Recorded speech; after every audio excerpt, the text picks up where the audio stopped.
Hello student. आज का हमारा टॉपिक है जनरली एक्सेप्टेड अकाउंटिंग प्रिंसिपल।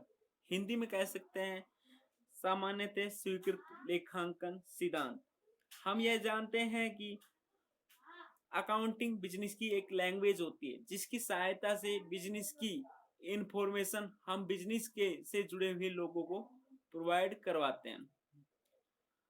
अगर हम अपने अकॉर्डिंग हमारे फाइनेंशियल स्टेटमेंट प्रिपेयर करें तो कोई भी यूजर्स उसको समझ नहीं पाएगा। इसके लिए हमें इस तरीके से अकाउंटिंग करनी होती है या इस तरीके से फाइनेंशियल स्टेटमेंट बनाने होते हैं कि सभी यूजर्स को वो समझ में आ जाए। अकाउंटिंग करने के लिए ऐसे ही कुछ प्रिंसिपल है, नॉर्मली बिजनेस में इनका यूज किया ही जाता है। हम प्रिंसिपल को दो पार्ट में बांट सकते हैं अकाउंटिंग प्रिंसिपल को। एक होता है अकाउंटिंग कंसेप्ट, एक होता है अकाउंटिंग कन्वेंशन। अकाउंटिंग कंसेप्ट यानी लेखांकन अवधारणाएं, अकाउंटिंग कन्वेंशन यानी लेखांकन परंपराएं। अकाउंटिंग कंसेप्ट में पहले separate entity concept. Separate entity concept Hindi में बोलते हैं पृथक अस्तित्व अवधारणा। यह अकाउंटिंग की एक सबसे इंपॉर्टेंट कंसेप्ट है। इसके ये इस कंसेप्ट के अकॉर्डिंग बिजनेस और बिजनेस के ओनर को अलग अलग पर्सन माना जाता है। बिजनेस अलग होता है और बिजनेस का ओनर अलग होता है। बिजनेस का ओनर बिजनेस में कैपिटल लगाता है, बदले में उसको कैपिटल में इंटरेस्ट दिया जाता है। अगर वो ड्राइंग करता है कैपिटल में से तो उसको ड्राइंग पर भी इंटरेस्ट देना होगा। सेकंड आती है money measurement concept. Money measurement concept भी एक इंपॉर्टेंट कंसेप्ट है अकाउंटिंग की। हम हमारी अकाउंटिंग बुक में उन्हीं ट्रांजैक्शन का अकाउंटिंग करते हैं। हम हमारी बुक में उन्हीं ट्रांजैक्शन का अकाउंटिंग करते हैं जिनको मनी में मेजरमेंट किया जा सके। जैसे हमने एक बिल्डिंग सेल्स कर दी 5 लाख रुपए की, तो ये हमारे मनी मेजरमेंट हो रहा है। 5,000 रुपए की बिल्डिंग सेल्स कर दी तो इसकी तो अकाउंटिंग हम कर देंगे। सपोज करो हमारा एक मैनेजर अच्छा मैनेजर है जिसकी वजह से हमें बिजनेस में अच्छा प्रॉफिट हो रहा था, वो सडनली हमें हमारे बिजनेस को छोड़कर चला जाता है। उसको मनी में नहीं माप सकते, मेजरमेंट नहीं कर सकते, तो हम इन बातों की अकाउंटिंग नहीं कर सकते हैं। इसलिए हम अकाउंटिंग उन्हीं ट्रांजैक्शंस का करते हैं, उन्हीं व्यवहारों का करते हैं जिनको हम मनी में माप सकते हैं। थर्ड आती है going concern concept. Going concern concept भी एक इंपॉर्टेंट कंसेप्ट है। ये बताती है जब भी हम कोई बिजनेस स्टार्ट करते हैं तो हम ये मान के चलते हैं कि हमारा बिजनेस एक लॉन्ग पीरियड के लिए चलता रहेगा।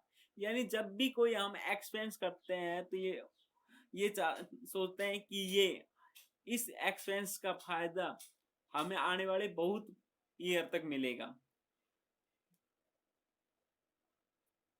अगली आती है ड्यूअल एस्पेक्ट कंसेप्ट। हिंदी में बोलते हैं द्विपक्ष अवधारणा।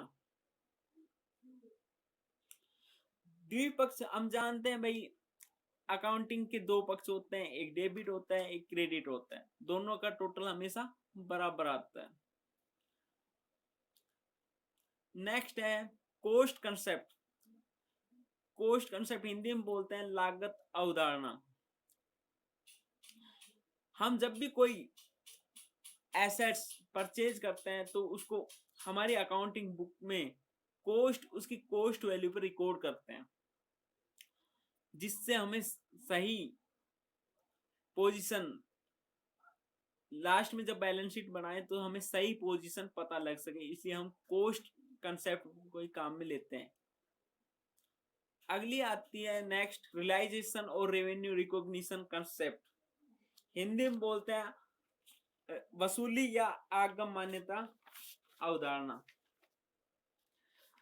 रेवेन्यू, ये इस अवधारणा के अनुसार, इस कंसेप्ट के अनुसार हम रेवेन्यू का अकाउंटिंग कब करते हैं? रेवेन्यू यानी सेल्स। यहां पे देखो, जब कैश सेल्स होता है तो जैसे ही गुड्स की डिलीवरी होती है उसी टाइम हमें कैश मिल जाता है तभी उसकी अकाउंटिंग कर देते हैं, इसमें कोई प्रॉब्लम नहीं आती। बट जब क्रेडिट सेल्स होती है यानी उधार सेल्स होती है, तब हमें प्रॉब्लम आती है कि हम उसका अकाउंटिंग कब करें। 3 सिचुएशन होती है। पहली सिचुएशन होती है कस्टमर्स का ऑर्डर आता है, फिर हम गुड्स की डिलीवरी करते हैं, फिर हमें रिसिप्ट मिलती है पेमेंट की, तो हम उस अकाउंटिंग कब करें। यह माना जाता है कि जब भी हम गुड्स की डिलीवरी करते हैं या सर्विस रेंडर करते हैं, उस टाइम हमारा रेवेन्यू रियलाइजेशन हो जाता है और हम उसी टाइम उसकी अकाउंटिंग करते हैं। नेक्स्ट है मैचिंग कंसेप्ट। हिंदी में बोलते हैं आय, इनकम तथा एक्सपेंस के मैच करने की कंसेप्ट। आय व व्यय के मेल की अवधारणा।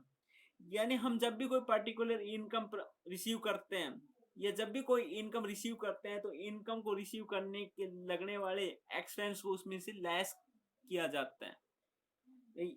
जब भी इनकम कोई रिसीव करते हैं, तो जो जो भी एक्सपेंस हमारे इनकर्ड होते हैं, उनको हम लेस करते हैं। नेक्स्ट है एक्रूअल कंसेप्ट यानी उपार्जन अवधारणा। उपार्जन अवधारणा यानी हम जब भी कोई इनकम या एक्सपेंस जब भी एक्रूअल हो जाते हैं यानी उपार्जित होते हैं, उसी टाइम उसका अकाउंटिंग कर देते हैं, उसको हम अपनी बुक में रिकॉर्ड कर देते हैं। हमें उसका कैश से मतलब नहीं है, कैश मिला या नहीं मिला, बट जब भी वो एक्रूअल हो जाते हैं, उपार्जित हो जाते हैं, तभी उनका अकाउंटिंग ट्रांजेक्शन कर देते हैं। 9 है अकाउंटिंग पीरियड कंसेप्ट। हम ये जानते हैं हमारा अकाउंटिंग पीरियड नॉर्मली 1 साल का होता है अकाउंटिंग पीरियड, और 1 साल के लिए हम अपना प्रॉफिट लॉस अकाउंट या बैलेंस शीट बनाते हैं नॉर्मली। तो अकाउंटिंग पीरियड कंसेप्ट यानी एक पीरियड होता है, एक पीरियड की अकाउंटिंग करते हैं, नेक्स्ट पीरियड की ऐसे। अब बात करते हैं अकाउंटिंग कन्वेंशन यानी लेखांकन परंपराएं। हमारे अकाउंटिंग में कुछ ऐसी परंपराएं होती है जिनका बिजनेस यूज करना ही होता है। पहली होती है कन्वेंशन ऑफ कंजर्वेटिज्म, हिंदी में बोलते हैं रूढ़िवादिता की परंपरा, यानी जो प्रथाएं चली आ रही है। क्या प्रथाएं चली आ रही है? कंजर्वेटिव चली आ रही है।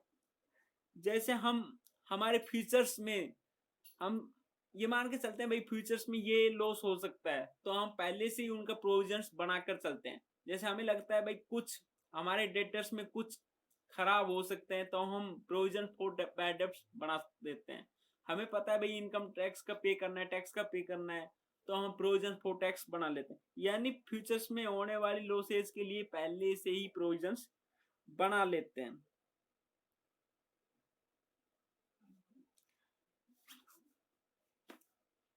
सेकंड आती है हमारी fully disclosure convention, full disclosure convention. Hindi में बोलते हैं पूर्ण प्रकटीकरण की परंपरा। हम जब भी समराइज करते हैं अपने अकाउंटिंग ट्रांजैक्शन का, जब भी समराइज करते हैं यानी यानी फाइनल अकाउंट बनाते हैं, उस टाइम हम हमारी जो भी इंफॉर्मेशन होती है अकाउंट की, जो भी ट्रांजैक्शन होते हैं, जो भी हमने एक्टिविटीज की है, उनका फुली डिस्क्लोजर करते हैं यानी उनका पूर्ण प्रकटीकरण करते हैं। हम जो जो भी काम करते हैं, जो जो एक्टिविटीज करते हैं, उन सब कुछ किस में दिखाते हैं? हमारे अकाउंटिंग स्टेटमेंट में। हम ये भी दिखाते हैं फुली डिस्क्लोजर में भाई हम अपने एसेट्स को किस वैल्यू पे दिखा रहे हैं, कॉस्ट वैल्यू पे या मार्केट वैल्यू पे। भाई हम ये भी दिखाते हैं कि जो हमारी गुडविल वगैरह कैलकुलेशन कैसे किया है, डेप्रिसिएशन के लिए कौन सा मेथड यूज हुआ है। यानी हम सब बात किस में फुल डिस्क्लोजर करते हैं, एक नोट देख के हमारे फाइनेंशियल स्टेटमेंट में। जो कुछ हम फाइनेंशियल स्टेटमेंट नहीं दिखाते, तो उनके लिए हम नोट भी दे देते हैं एक फाइनल स्टेटमेंट में। अगली आती है कन्वेंशन ऑफ मैटेरियलिटी, हिंदी में बोलते हैं महत्वपूर्णता की परंपरा। यानी हम उन्हीं ट्रांजैक्शन का अकाउंटिंग करते हैं, उन्हीं ट्रांजैक्शन रिकॉर्ड करते हैं जो हमारे बिजनेस के लिए मैटेरियलिटी होते हैं यानी महत्वपूर्ण होते हैं। उदाहरण के लिए जैसे हमारे छोटे छोटे एक्सपेंस उनको हम अलग अलग न लिख के क्या लिख देते हैं, सन्ड्री एक्सपेंसेस लिख देते हैं। इसी तरीके से हम कोई छोटी छोटी एसेट्स परचेज करते हैं, जैसे हम आलपीन वगैरह छोटी छोटी स्टेशनरी परचेज करते हैं, तो उनको हम एसेट्स न मान के क्या मानते हैं, एक्सपेंस मान लेते हैं और उनको रिटर्न ऑफ कर दिया जाता है P&L अकाउंट में।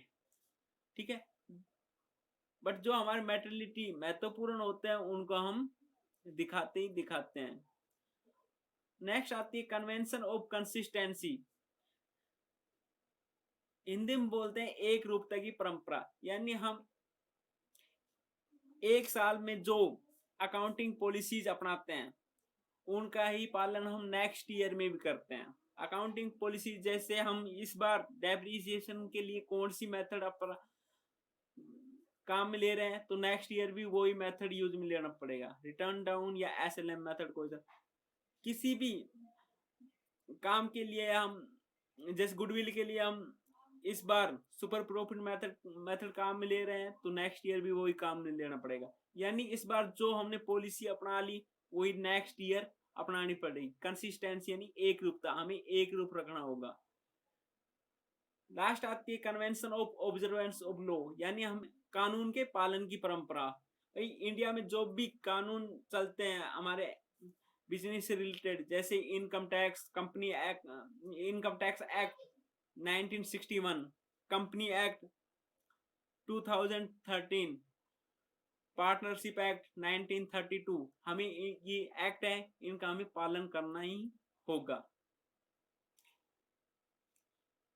आगे हम बात करते हैं, हमारी कुछ फंडामेंटल अकाउंटिंग अजम्पशन भी होती है, यानी हमारी ICAI है, institute of chartered accountant of India, ये एक अथॉरिटी है। इसने कुछ फंडामेंटल अकाउंटिंग अजम्पशन बनाई हुई है जिनका नॉर्मली पालन किया जाता है सभी बिजनेस में, सभी कंसर्न द्वारा। पहली है गोइंग कंसर्न कंसेप्ट, समझ में आ रहा है कि भाई निरंतरता की अजम्पशन, यानी हमारा बिजनेस लॉन्ग टाइम तक चलता रहेगा। दूसरा कंसिस्टेंसी का पढ़ ही लिया परंपरा में, कन्वेंशन में, भाई एक साल में हम जो पॉलिसी अपना ली नेक्स्ट ईयर भी वही अपनाएं। थर्ड है एक्रूअल। एक्रूअल यानी हम हमारी इनकम और एक्सपेंस का अकाउंटिंग कब करते हैं, जब वो एक्रूअल हो जाती है। हमें रिसिप्ट से मतलब नहीं है, भाई प्राप्त हो रही है, कैश से मतलब नहीं है, हमें एक्रूअल से मतलब है। आई थिंक यहाँ तक समझ में आ गया होगा। Thank you so much.